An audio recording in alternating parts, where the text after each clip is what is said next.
ನಾನು ಕೂಡ ಎಷ್ಟೋ ಪಲ್ಯ ವೆರೈಟಿ ರೆಸಿಪಿ ನೋಡಿದ್ದೀನಿ. ತುಂಬ ಜನಕ್ಕೆ ಡೌಟ್ ಇರುತ್ತೆ, ಹೋಟೆಲ್ ಮಾಡುವ ಥರನೇ ಯಾವ ರೀತಿ ಮನೆಯಲ್ಲೇ ಮಾಡೋದು ಅಂತ ಕನ್ಫ್ಯೂಸು ಇರುತ್ತೆ. ಅದೇ ರೀತಿ ಒಂದು ರೆಸಿಪಿನ ಮಾಡಿ ತೋರಿಸ್ತಾ ಇದ್ದೀನಿ. ಹೋಟೆಲ್ ಸ್ಟೈಲಲ್ಲಿ ಬೀನ್ಸ್ ಪಲ್ಯನ ರುಚಿಯಾಗಿ ಕ್ವಿಕ್ಕಾಗಿ ಯಾವ ರೀತಿ ಮಾಡೋದು ಅಂತ ನೋಡ್ಕೊಳ್ಳೋಣ ಬನ್ನಿ. ಸೊ ಖಂಡಿತವಾಗಿಯೂ ಈ ರೆಸಿಪಿನ ಲಾಸ್ಟ್ ತನಕ ನೋಡಿ. ಊಟದ ಜೊತೆಗೆ ನಂಚ್ಕೊಳ್ಳೋದಕ್ಕೆ ಖಂಡಿತ ಒಂದು ಒಳ್ಳೆ ಪಲ್ಯ ಇದ್ರೇನೆ ಎಷ್ಟು ಸಖತ್ತಾಗಿ ಕೂಡ ಇರುತ್ತೆ ಅಲ್ವಾ. ಬನ್ನಿ ಹಾಗಾದ್ರೆ ಯಾವ ರೀತಿ ಮಾಡೋದು ಅಂತ ನೋಡ್ಕೊಳ್ಳೋಣ. ಹಾಯ್ ಫ್ರೆಂಡ್ಸ್, ಎಲ್ಲರಿಗೂ ನಮಸ್ಕಾರ. ನಾವು ಮಹಿ ಕುಕಿಂಗ್ ಚಾನಲ್ಗೆ ಸ್ವಾಗತ. ಹೊಸದಾಗಿ ನಮ್ಮ ಚಾನಲ್ನ ನೋಡ್ತಾರೆ ಸಬ್ಸ್ಕ್ರೈಬ್ ಮಾಡ್ಕೊಳ್ಳಿ, ಹಾಗೇನೆ ಪಕ್ಕದಲ್ಲಿರುವ ಬೆಲ್ ಐಕನ್ನ ಕ್ಲಿಕ್ ಮಾಡಿ. ಬನ್ನಿ ಈ ಸೀಕ್ರೆಟ್ ಬಳಸಿ ಹೋಟೆಲ್ ಸ್ಟೈಲಲ್ಲಿ ಯಾವ ರೀತಿ ಪಲ್ಯ ಮಾಡೋದು ಅಂತ ನೋಡ್ಕೊಳ್ಳೋಣ. ಸ್ಟವ್ ಆನ್ ಮಾಡಿ ಒಂದು ಕಡಾಯಿನ ಬಿಸಿ ಮಾಡೋಕ್ಕೆ ಇಟ್ಕೊಂಡಿದ್ದೀನಿ. ಕಡಾಯಿ ಬಿಸಿ ಆದಮೇಲೆ ಲೋ ಮೀಡಿಯಮ್ ಅಲ್ಲಿ ಇಟ್ಕೊಂಡು ನಾನಿಲ್ಲಿ 2 ಟೇಬಲ್ ಸ್ಪೂನ್ ಆಗೋಷ್ಟು ನಾನು ಕಡಲೆ ಬೀಜನ ಹಾಕೊಳ್ತಾ ಇದ್ದೀನಿ. 1/4 kg ಆಗೋಷ್ಟು ಬೀನ್ಸನ್ನು ತೊಗೊಂಡಿದ್ದೀನಿ. ಅದಕ್ಕೆ ತಕ್ಕಂತೆ ಒಂದು ಮಸಾಲೆನ ರೆಡಿ ಮಾಡ್ಕೊಳ್ಳೋಣ. ನೀವು ಬೀನ್ಸ್ನ ಜಾಸ್ತಿ ತೊಗೊಂಡ್ರೆ ಈ ಮಸಾಲೆನೂ ಕೂಡ ಕ್ವಾಂಟಿಟಿನ ಜಾಸ್ತಿ ಹಾಕೊಳ್ಳಿ ಅಷ್ಟೇ. ಈ ಕಡಲೆ ಬೀಜನ ಈ ಥರ ಗರಿಗರಿಯಾಗಿ ಫ್ರೈ ಮಾಡ್ಕೊಂಡಿದ ನಂತರ ಇಲ್ಲಿ 3ರಿಂದ 4 ಒಣಮೆಣಸಿಕಾಯಿನ ಹಾಕೊಳ್ತಾ ಇದ್ದೀನಿ. ನಿಮ್ಮ ಖಾರಕ್ಕೆ ಅನುಗುಣವಾಗಿ ನೋಡ್ಕೊಂಡು ಹಾಕೊಳ್ಳಿ. ಇನ್ನು ಸ್ವಲ್ಪ ಬೇಕಂದರೆ ನೀವು ಸೇರಿಸ್ಕೊಂಡು ಹಾಕೋಬೋದು. ನೆಕ್ಸ್ಟ್ ಇವಾಗ ಒಂದು 4ರಿಂದ 5 ಟೇಬಲ್ ಸ್ಪೂನ್ ಆಗೋಷ್ಟು ತೆಂಗಿನಕಾಯಿ ಪೀಸನ್ನು ಈ ಥರ ಕಟ್ ಮಾಡಿ ಹಾಕೊಳ್ತಾ ಇದ್ದೀನಿ. ಒಂದು ಅರ್ಧ ಟೇಬಲ್ ಸ್ಪೂನ್ ಆಗೋಷ್ಟು ನಾನು ಧನಿಯಾ ಕಾಳನ್ನು ಸೇರಿಸ್ಕೊಂಡು ಇದನ್ನೆಲ್ಲ ನಾನು ಸ್ವಲ್ಪ ಲೈಟಾಗಿ ಬಿಸಿ ಆಗಬೇಕು ಅಲ್ಲಿ ತನಕ ಈ ಥರ ಬಿಸಿ ಮಾಡ್ಕೊಳ್ತಾ ಇದ್ದೀನಿ. ಜಸ್ಟ್ ಇದನ್ನೆಲ್ಲ ಹಾಕ್ಕೊಂಡು 1 ನಿಮಿಷ ಫ್ರೈ ಮಾಡ್ಕೊಳ್ಳೋಣ. ಈ ಥರ ಫ್ರೈ ಮಾಡಿ ಪಲ್ಯ ಮಾಡಿದ್ರೆ ಹಸಿ ಸ್ಮೆಲ್ಲೆಲ್ಲ ಇರಲ್ಲ, ಅದಕ್ಕೋಸ್ಕರ ಈ ರೀತಿ ಫ್ರೈ ಮಾಡ್ತಾ ಇದ್ದೀನಿ. ಯಾವಾಗಲೂ ಒಂದೇ ರೀತಿ ಪಲ್ಯ ಮಾಡಿ ತಿಂತೀರಾ, ಈ ರೀತಿ ಟ್ರೈ ಮಾಡಿ ನೋಡಿ, ತುಂಬಾ ಸಖತ್ತಾಗಿ ಕೂಡ ಇರುತ್ತೆ. ಇವಾಗ ಸ್ಟವನ್ನು ಆಫ್ ಮಾಡಿ ಇದು ತಣ್ಣಗಾಗಿದ ನಂತರ ಒಂದು ಮಿಕ್ಸಿ ಜಾರಿಗೆ ನಾವು ಫ್ರೈ ಮಾಡಿ ಇಟ್ಕೊಂಡಿರೋದನ್ನೆಲ್ಲ ಹಾಕ್ಕೊಂಡು ಇದನ್ನ ತರಿಯಾಗಿ ರುಬ್ಕೊಂಡು ಬರಬೇಕಾಗುತ್ತೆ. ನೋಡಿ ಇವಾಗ ಈ ಥರ ತರಿಯಾಗಿ ರುಬ್ಕೊಂಡ್ರೆ ಈ ಮಸಾಲೆ ರೆಡಿಯಾಗಿದೆ.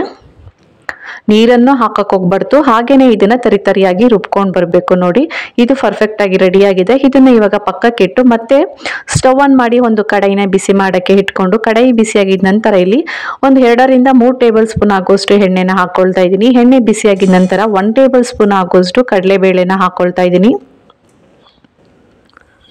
ಹಾಗೇನೆ 1 ಟೇಬಲ್ ಸ್ಪೂನ್ ಆಗೋಷ್ಟು ಉದ್ದಿನ ಬೇಳೆನ ಹಾಕೊಳ್ತಾ ಇದ್ದೀನಿ.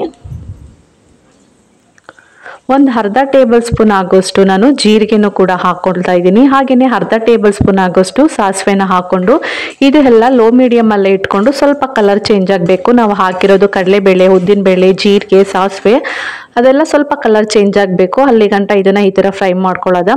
ನಾನಿಲ್ಲಿ ಒಂದು 3ರಿಂದ 4 ಈರುಳ್ಳಿನ ಮೀಡಿಯಮ್ ಸೈಜ್ ಈರುಳ್ಳಿನ ಈ ಥರ ಚಿಕ್ಕದಾಗಿ ಕಟ್ ಮಾಡಿ ಹಾಕೊಳ್ತಾ ಇದ್ದೀನಿ.